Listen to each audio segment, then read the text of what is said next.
आपका गुरु इसलिए कहता है, मैं अगर चुनौती देता हूं तो मेरे पास वो सामर्थ्य है, मैं हर परिस्थितियों का सामना करने के लिए तत्पर हूं। चाहे किसी तरह के रोगियों को लाके दे दे, मैं हाथ के स्पर्श के माध्यम से ठीक कर सकता हूं, या वो सभी धर्माचार्य एक तरफ खड़े हो जाए, या मंत्र शक्ति देखना चाहे। अपने हर यज्ञों में मैंने कहा था कि 8 यज्ञ मैंने समाज में प्रमाण के रूप में दिए थे कि अगर मेरे किसी यज्ञ में बरसात ना हो तो मान लेना मेरे पास कोई सामर्थ्य नहीं है। मैं जब जहां चाहूं वहां बरसात करा सकता हूं, भीषण चलती हुई बरसात को रोक सकता हूं, एक कोने में रहकर विश्व के किसी कोने की जानकारी दे सकता हूं, लोगों की हस्तरेखा देखकर पूरा भविष्य बता सकता हूं, उनके शरीर के किसी एक अंग को देकर के उनके भूत भविष्य वर्तमान का वर्णन कर सकता हूं, जो ज्यों की त्यों घटित होगी, किस पक्ष से मेरा सामना करना चाहेंगे। मैं सभी को चुनौती इसीलिए देता हूं कि प्रकृति सत्ता ने मुझे सामर्थ्य दी है, मगर अहंकार के लिए नहीं। मैं धर्म रक्षा के लिए मैंने चुनौती दी है कि एक बार वह मौका दें। बार बार मैं जादूगरी दिखाने के लिए नहीं आता। अगर जादूगरी देखना हो, मेरे सत्य की जादूगरी देखना हो, तो मेरी यात्रा को देखते चले जाना, तुम्हें सत्य का एहसास हो जाएगा। इसीलिए मैंने कहा है कि अपनी डायरियों में नोट करके रख लेना कि आज तुम्हें तो जो सानिध्य मिल रहा है, कल को आने वाले तुम्हारे वंशज इस बात पर गर्व करेंगे कि तुम योगी राज शक्तिपुत्र को सामने देखते थे, उनके साथ बैठने का सौभाग्य प्राप्त किया है, उनकी वाणी सुनने का सौभाग्य प्राप्त किया है। इससे आने वाले वंशज आपके गौरवान्वित होंगे। उन डायरियों में लिख करके घरों में सुरक्षित रख देना। मैं किसी के मान सम्मान का भूखा नहीं हूं। मेरा अधिकांश जीवन अपनी एकांत साधनाओं में गुजरना है, मगर सत्य की रक्षा के लिए जब जहां जरूरत पड़ेगी मैं वहां खड़ा नजर आऊंगा। बोलो सत्य भगवान की जय। मैं साधु संत सन्यासियों का आदर नहीं करता। हमारे ऋषियों मुनियों ने एक परंपरा दी थी कि साधु का जीवन किस तरह होना चाहिए, संत का जीवन किस तरह होना चाहिए, ब्रह्मचारियों का जीवन किस तरह होना चाहिए, योग ऋषियों का जीवन किस तरह होना चाहिए, ऋषियों का जीवन किस तरह होना चाहिए, मुनियों का जीवन किस तरह होना चाहिए। ये नाम सहित दिए गए थे।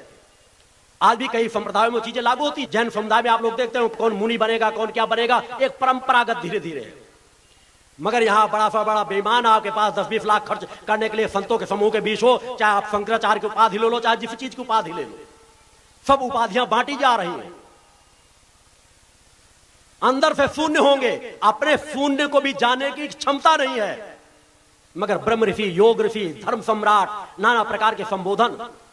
साधु हो साधु बन जाओ, मैं तुम्हारा सम्मान करता हूं। संत हो संत बन जाओ, तुम्हारा सम्मान करता हूं। कथावाचक हो, कथा सुनाओ, तुम्हारा सम्मान करता हूं। मगर लुटेरे बन करके नहीं, लोभी लंपट बन करके नहीं।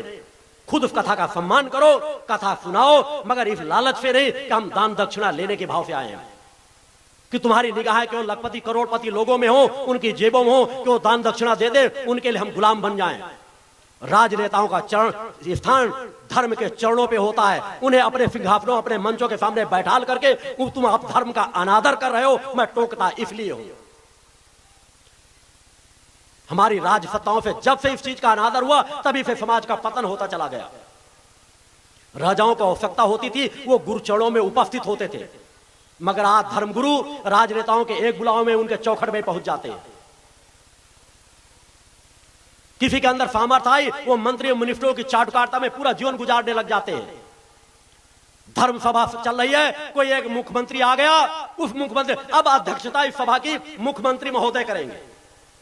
ये रिकॉर्डिंग मेरे पास रखी, अगर मैं कहता हूं तो स्थूल सब चीजें प्रमाण में सजो करके भी रखता हूं कि समाज देख सके कि किस तरह धर्म का आज अनादर हो रहा है। धर्म सभा का अध्यक्षता का भार कोई मुख्यमंत्री करे, इससे बड़ा अनादर हो कुछ नहीं हो सकता। सम्मान करो, राजनेता हैं, समाज सेवक हैं। मैंने इसलिए कहा मर्यादाओं को उल्लंघन में कभी नहीं सिखाता। वो समाज सेवक हैं, उनको आगे बैठने का प्रमुखता दो, सम्मान करो, आदर रखो अगर वास्तव में वो समाज सेवक है। मगर इतना सम्मान नहीं कि वो मंचों में सोफा सेट लगाए जाए, डनलप के गद्दे लगाए जाए, एक आम भक्त उनसे ज्यादा पात्रता लिया हुआ व्यक्ति उसको बैठने की भी जगह न मिले, तो थोड़ा कुछ तो 10-5% सब चल जाता है, चूंकि मर्यादाएं कहलाएंगी। मगर जब उनसे बहुत आगे हम बढ़ जाते हैं कि कोई जूता पहने चला आ रहा है, कोई कुछ किए चला आ रहा है, उन मंचों दूसरे उसका कहते हैं सर झुकाओ और दूसरे को ही सम्मान हो, चाहे जितना बड़ा भ्रष्टाचारी, चाहे जितना बड़ा बेईमान हो। अतः धर्म में मेरे द्वारा अगर किसी को बुलाया जाता है तो इसलिए मैं राजनेताओं का भी आह्वान करता हूं कि आओ, अगर तुम्हारे अंतर्मन में एक भी चेतना